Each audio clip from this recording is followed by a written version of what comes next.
Yann Pradel, bonjour. Oui, bonjour monsieur. Vous êtes le directeur donc, de la région France, Europe du Sud, Nord de l'Afrique Oui, c'est cela. pour Ouais. Fortinet. Ouais. Est-ce que vous pouvez nous rappeler Fortinet en quelques mots, la création et puis le métier? Oui, bah écoutez, la création, c'est une société qui a été créée il y a une dizaine d'années par quelqu'un qui est assez illustre dans le domaine de la sécurité. Cette personne s'appelle Keng Zi. Elle a déjà connu un très gros succès en créant une société qui s'appelle NetScreen, qui a été revendue à un gros acteur du réseau. Là, nous sommes 10 ans plus tard.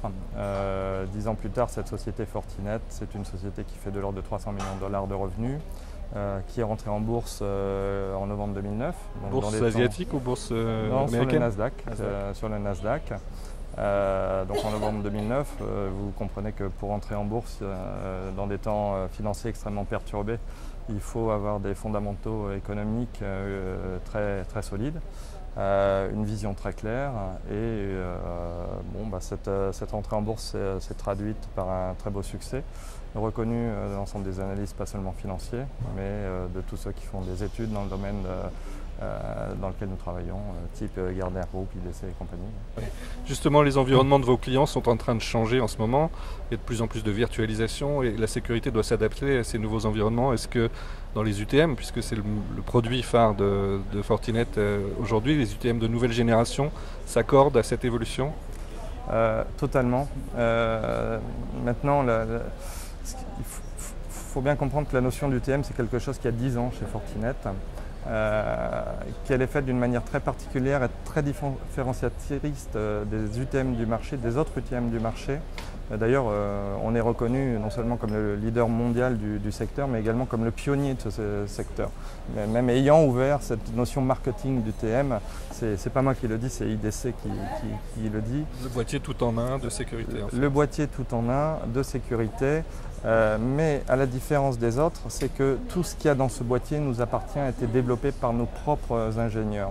C'est-à-dire chez tous les autres, vous avez des accords OIM sur certaines de ces briques. On voit beaucoup d'open source aussi dans cet univers. On voit également beaucoup d'open source, mais pour continuer, c'est quand vous maîtrisez de A jusqu'à Z une technologie, ça permet d'optimiser le fonctionnement de l'ensemble de ces briques autour de quelque chose qui nous est très cher et qui est un des fondamentaux de notre stratégie, c'est notre capacité à fournir de la performance autour de puces qui sont les ASIC. Ce qui veut dire qu'aujourd'hui on sait fournir à des entreprises qui sont le Fortune 500 ou des opérateurs ou même des grosses entreprises du CAC 40 ou des petites entreprises, puisqu'on adresse tout le marché de manière très homogène, la solution qui leur convient avec surtout de la performance maîtrisée, puisque nos technologies sont optimisées pour fournir de la performance.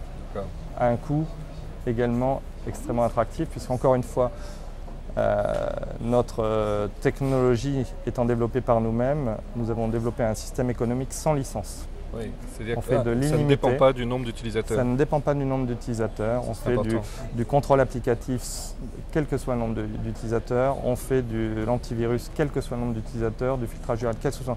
En fait, on fournit des boîtiers qui traitent un débit et nos clients utilisent telle ou telle fonctionnalité en fonction de leurs besoins immédiats ou plus ou moyen long terme. Et pour revenir à votre question de la virtualisation, quand vous maîtrisez l'ensemble de ces technologies et que parce que vous en êtes le propriétaire et l'architecte, vous avez la capacité, et là c'est un élément différenciateur, de virtualiser l'ensemble du boîtier. On voit sur le marché de l'UTM beaucoup de notions de virtualisation, mais elle s'arrête souvent au firewall, qui est la brique maîtrisée par le constructeur, puisque les autres briques ne lui appartiennent pas, bien qu'il les vende. La différence justement de Fortinet, c'est que l'ensemble de notre gamme est virtualisable, que ce soit d'ailleurs pour une petite entreprise, pour une grande entreprise type une banque ou pour un opérateur. Alors on est sur les assises, vous êtes serein par rapport à l'année à venir vis-à-vis des défis des responsables sécurité en entreprise aujourd'hui? Écoutez, je pense que vous l'avez compris, la société a une stratégie qui est d'écouter ses clients, d'essayer d'apporter des réponses industrialisées, de manière à ne pas faire du sur-mesure. Non, on est sur un système industrialisé. Notre croissance est de l'ordre de 30% par an, donc on essaie d'anticiper les besoins des DSI en apportant d'abord de la sécurité, qui est leur cœur de sujet quand ils viennent nous voir, de la performance, du coût et une flexibilité permettant d'avoir une solution homogène et leur permettant d'atteindre leurs objectifs.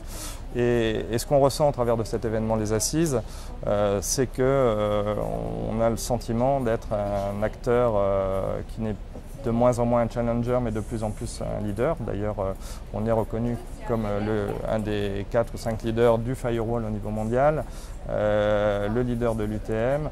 Et ce sentiment se confirme au travers des rencontres que l'on fait et des projets qui s'ouvrent à nous, de plus en plus nombreux. Avec une gamme qui adresse aussi les PME aujourd'hui? Avec l'ensemble de notre gamme, parce qu'en fait, une entreprise globale